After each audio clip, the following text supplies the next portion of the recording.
اگلے نقطے کی طرف آئیں، موضوع کو بدلیں تھوڑا سا. جو یہ الزام ہے کہ مولانا شیعہ ازم کے بہت زیادہ قریب ہیں، سماجی ماحول میں تو میں بھی انہیں بھائی سمجھتا ہوں. میں نے ایک بار خطبے میں بھائی کہا تو کسی نے مجھے بلا لیا، جی یہ آپ نے شیعہ کو بھائی کیوں کہا؟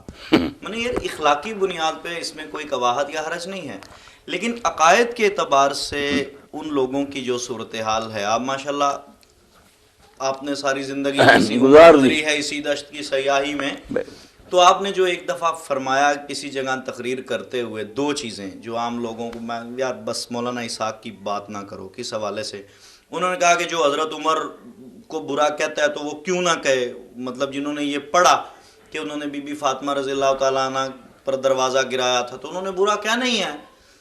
تو اس یہ جملہ آپ کا بڑا اس پہ سوالیہ نشان پڑ گیا. یہ شیعہ حضرات بھی بے ایمان ہے، کاٹ کر بات بیان کرتے ہیں. سنی پہلے ہی میرے دشمن بنے بیٹھے. وہ بات تو تھی کہ ایک علاقے کے ناظم نے بلائے ہوئے تھے سارے شیعہ سنی، دوسرے صلح کی مجلس تھی کہ امن سے رہو. وہاں میں نے بات کہی کہ تاریخ میں جو کچھ آ گیا نا، مثال بھی بھٹو کی تھی کہ ہمارے اپنے دور میں ہوا، اس کے حامی لکھتے ہیں کہ اس سے زیادہ ملک کا خیر خواہ کوئی نہیں. یہ بھی کتابیں لوگ پڑھیں گے، کچھ لکھتے ہیں اسی نے ملک توڑا. تو اپنے دور کا ہم فیصلہ نہیں کرتے. یہ بات جو ہے نا کہ انہوں نے ایسا کیا، جھوٹ بولتے ہیں. وہاں صرف یہ بات ہوئی کہ کچھ باتیں ایسی ہیں جن میں حضرت عمر کا یہ رویہ بیان ہوا، کتابوں میں وہ بھی درج ہیں.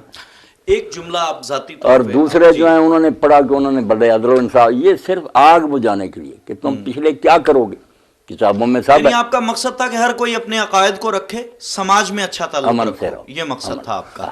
دوسرا آپ نے کہا وہ جو حدیث کرتاس کے حوالے سے آپ نے بولا کہ کس نے کہا تھا؟ سن لو نا، جب بعد میں یہ آئیں گے نا بیان اور بھی سنیں گے. جب لوگوں نے پوچھا نا پھر تحقیق کی بات، وہاں میں نے کہا سارا واقعہ جھوٹا، کوئی وہ آگ لے کر نہیں گیا. وہ میں نے سنا ہے، وہ میں نے نیٹ سے سنا ہے. وہ معاملہ اور رنگ کا تھا کہ آگ بجھاؤ. ایک آدمی نے 3 صفحے لوڈ کیے ہیں کم از کم مولانا اسحاق کا حدیث کرتاس کے بارے میں جواب. پہلے انہوں نے آپ کی ویڈیو اس میں ڈالی، اس میں آپ نے فرمایا کہ وہ شیعہ حضرات کہتے ہیں کہ کس عمر کی بات کرتے ہو، وہ عمر جو حضور نے فرمایا لاؤ میں تمہیں لکھ کے دوں، اور کس نے کہا ہم نہیں لکھواتے؟ حضرت عمر نے کہا ہم نہیں لکھواتے. یہ لوگ آپ کا جملہ گمان کرتے ہیں. نہیں، وہ جس نے میرا جواب لکھا اس نے کیا کہا، کس نے پھر کہا تھا؟ وہ انہوں نے کہا اس میں جملہ صرف اتنا ہے کہ رسول اللہ صلی اللہ علیہ وسلم کی کیفیت، وہ بیماری کی کیفیت طاری ہے، ہمارے لیے اللہ کا قرآن کافی ہے. یہ وضاحت دی انہوں نے نا. تو اس میں کہا کہ مولانا کہاں لکھا ہے، 18 کے قریب روایات ہے، کہاں لکھا ہے کہ ہم نہیں لکھواتے؟ یہ تو جملہ ہی نہیں ہے، اور یہ بھی حضور کے آرام کی خاطر تھا. دیکھیں نا، بات کو بڑھنے کی جتنا جی چاہے کوشش کرے، اتنی آسان بات ہوتی تو ہم جان نہ چھڑا لیتے.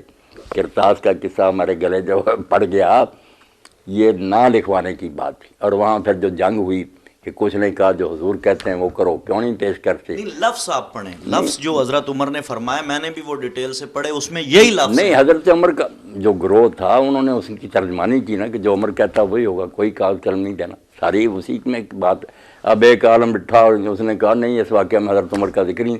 میں نے پھر کہا بخاری شریف پڑھاتے ہو روزہ، اور اس میں 6 جگہ واقعہ اور لکھا کہ عمر بن الخطاب، عمر ہی تھے وہاں. اور انہوں نے کہا جملہ کیا بولا انہوں نے؟ جملہ یہی کہ حضور کو بڑی تکلیف ہے، قرآن کافی.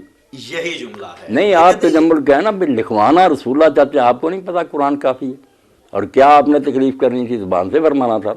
یہ بات کو یہ تو احترام کے لیے بھی ہو سکتا ہے نا مولانا.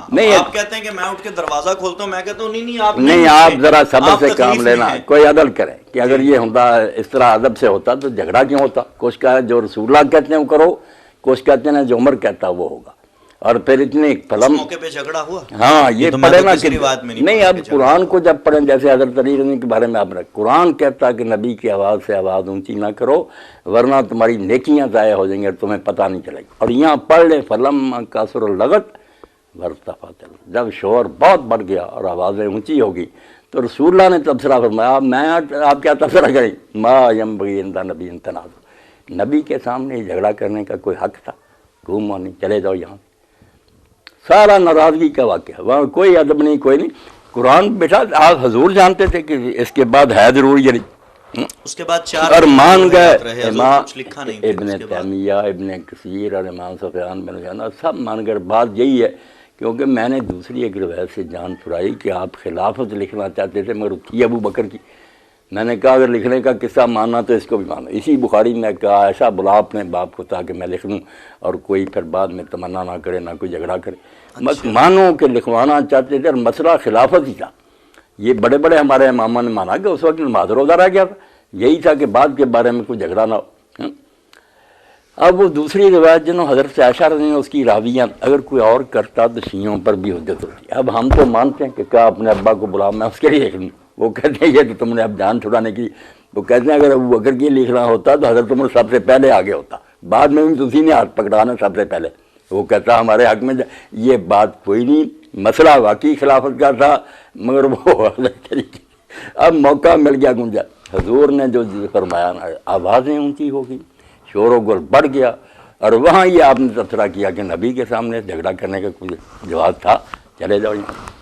کیا حضور پہ اس وقت غشی کی کیفیت طاری تھی؟ اب یہی انہوں نے کہہ دیا نا, یہی معذرہ شیعہ کہتے ہیں کہ حضرت عمر نے جو کہا نا, اور کئی روایتوں میں تو بالکل اتنی ہم نے ڈیفینیٹلی کہا کہ نبی اس وقت سے دھیان کر رہا. نہیں وہ تو انا حجرہ رسول اللہ صلی اللہ علیہ وسلم کے لفظوں کا ترجمہ کیا نا. نہیں حجرہ کا نہیں, مسلم شریف میں ہم پڑھے انا رسول اللہ یحجر, انا اور پھر لام, کوئی شبہ نہیں. جب بالکل پکی بات کہنی ہے اس وقت دو لفظ کہتے گئے کہ یقیناً اس وقت رسول اللہ کا دماغ درست نہیں. یہ جو ہمارے کرتے ہیں نا جواد سے کہ نہیں حضور ہمیں چھوڑ رہے ہیں, وہ تجمل بھائی جب ایسا ہوتا آگے مفعول ہوتا کہ یحجرنا حاجرنا, ہمیں چھوڑ رہے ہیں. چھوڑنے کی بات ہی کوئی نہیں, دماغ کی بات ہے. ان لوگوں نے کہہ دیا اس وقت حضور کا دماغ ہی نہیں. حاجرہ کا لفظ معنی کیا ہے؟ حاجرہ یحجر یہی ہے کہ دماغ نہیں درست. جب اس کے آگے ذکر آئے مفعول کا المہاجر من حجرہ, نہیں من حجرہ مان اللہ کہ وہ چھوڑ دے اس کو جس کو اللہ نے روکا. چھوڑنا معنی ہوا نہیں, چھوڑنا تب ہے آگے مفعول ہوتا نا کہ اس چیز کو چھوڑے, یہاں وہ نہیں نا. جب حاجرہ یا میں کہوں کہ نا تجمل حسین یحجر, اس کا معنی یہ کہ دماغ نہیں درست. اگر میں کہوں تجمل حسین یحجر نہ ہمیں چھوڑ رہا, آگے بتائیں گے نا کس چیز کو چھوڑ, پھر چھوڑنا معنی مفعول ہوتا آگے اس کا. مہاجرون جو نا وہاں آیا المہاجرو من حجرہ, اگر یہاں ہی رہتا پھر مہاجر ہوئے جس کا دماغ نہیں ٹھیک. مگر آ گیا من حجرہ ما نہی اللہ عنہ, جو ان چیزوں کو چھوڑ دے جن کو اللہ نے منع کیا وہ سچا مہاجر. مفعول دکھائیں نا کہ کسی جگہ ہے کہ اس چیز کو چھوڑ رہے ہیں ہمیں چھوڑ رہے ہیں, نہیں. اور پھر جو جھگڑا ہوا کہ اگر سادہ سی بات حضرت سے کہی تھی سارے راضی ہوتے. پھر رسول اللہ سے جب پوچھا دوبارہ تو حضور نے کہا رہنے دو. اس واقعے کے بعد حضور کتنے جب ناراض ہو گئے آپ میرے سامنے جھگڑا کیا آپ نے ہونا چھوڑا. حضور کتنے دن حیات رہے اس 4 دن. 4 دن. تو پھر آپ نے تحریر کیوں نہ فرمائی؟ نہیں, اس کا بھی مولانا نے یہ وضاحت کی کہ اس کا مطلب حضور نے حضرت عمر کی رائے کو پسند فرمایا. نہیں, کوئی پسند نہیں فرمایا. ناراضگی سے نا, جیسے امام شاطبی لکھتے ہیں الموافقات میں کہ استاد کی بے ادبی نہ کرو ورنہ بہت سی برکتوں سے مارو. وہاں حوالے دیے ہیں کہ ایک موسیٰ علیہ السلام نے اعتراض کی خضر پر, کیا ہوا پھر حضور نے کہا اگر موسیٰ صبر کرتا کتنے راحت تقدیر کے اور معلوم ہوتے. دوسرا یہ واقعہ لکھا کہ اگر اس وقت بے ادبی نہ کرتے امت فساد سے بچ جاتی, اختلاف نہ ہوتے. بعد میں جتنے جھگڑے ہوئے وہاں ابن عباس روئے نا, پڑھے نا شروع اس کا کہ جمعرات پوچھا کون سا دن ہے, انہوں نے کہا جمعرات, رو پڑے, آنسو گرے. لوگوں نے کہا جمعرات سے, فرمایا یہی دن ہے جب اللہ کے رسول نے لکھنا چاہا اور لوگوں نے شور و غل کر کے رکاوٹ ڈالی. اور آخری الفاظ پڑھیں قیامت ہے ان رضیت کل رضیہ, کہتے ہیں اس سے بڑی اسلام پر مصیبت کیا آئے گی کہ نبی نے لکھنا چاہا اور لوگوں نے شور و غل کر کے لکھنا نہیں دیا.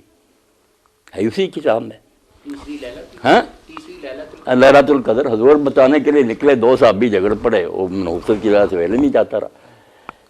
اس حوالے سے مثال سرکار نے ان کی کو بہت سرزنش فرمائی. نہیں سرزنش کیا فرمائی, اختلاف انسان ہے نہ تجمل. دیکھیں نا, میں کہتا ہوں بیٹا میں تمہیں نصیحت کر اپنے بیٹوں کو مرض الموت میں, وہ کہتے ہیں ابا جی رہنے دے, بڑی نصیحتیں سنی.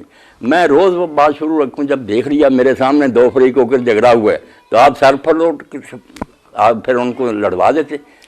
آپ نے پھر تقدیر کے حوالے کر دیا کہ جاؤ پھر. آپ نے یہی فرمایا وہ جو آپ نے اس کی شب قدر کے حوالے سے روایت فرمائی کہ سرکار نے اس پہ خاموشی فرمائی کہ 2 لوگوں میں جھگڑا ہو گیا تھا, مولانا انسان ہے نبی نہیں ہے. نبی اور صحابی میں فرق یہی ہے کہ وہ نبی نہیں ہے. نہیں, وہ آپس میں جھگڑے تو چلو نہیں تجمل بات بھی سوچا گیا, وہ آپس میں جھگڑے تو ان کی نحوست سے علم اٹھ گیا, وہ آپس میں جھگڑے.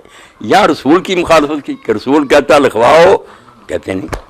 بات سمجھے نا, وہ صحابی حضور سے نہیں جھگڑے تھے, آپس میں جھگڑے, شور و غل میں بات ذہن سے نکل تو پھر ایمان اور ہر چیز جاتی رہی. وہ سورہ حجرات کی آیات نہیں جو بات ہے کہ حضور پر غشی کی کیفیت آ رہی تھی. یہ تو لکھا انہوں نے بھی.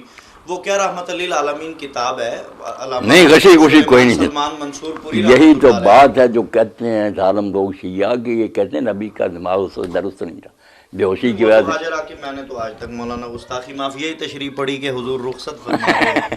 میں نے آپ کو بتا دیا کہ جو یہ کہتا ہے وہ دکھائے کہ تنہا حجرہ یحجر آئے اور اس کا معنی دماغ کے خلل کے علاوہ کچھ اور ہو. جو ہے نا آگے مفعول کے حجر الوطن اس نے وطن چھوڑ دیا. وہ آگے ہوگا کیا چھوڑا. جب مفعول ہوگا پھر یہی معنی ہوگا کہ اس نے اس چیز کو چھوڑ دیا الگ ہو گیا. اس کا معنی کون کرتا ہے چھوڑنا. یہ جان بچانے کے لیے کرتے. بس امام ابن حزم نے جو بات کہی نا کٹڑ حدیثوں سے کہ مانو بڑے آدمی سے گناہ حضرت عمر سے یہ بہت بڑا جرم ہوا. اللہ انہیں معاف کرے. وہ کہتے ہیں ان کی نیکیاں بہت ہیں مگر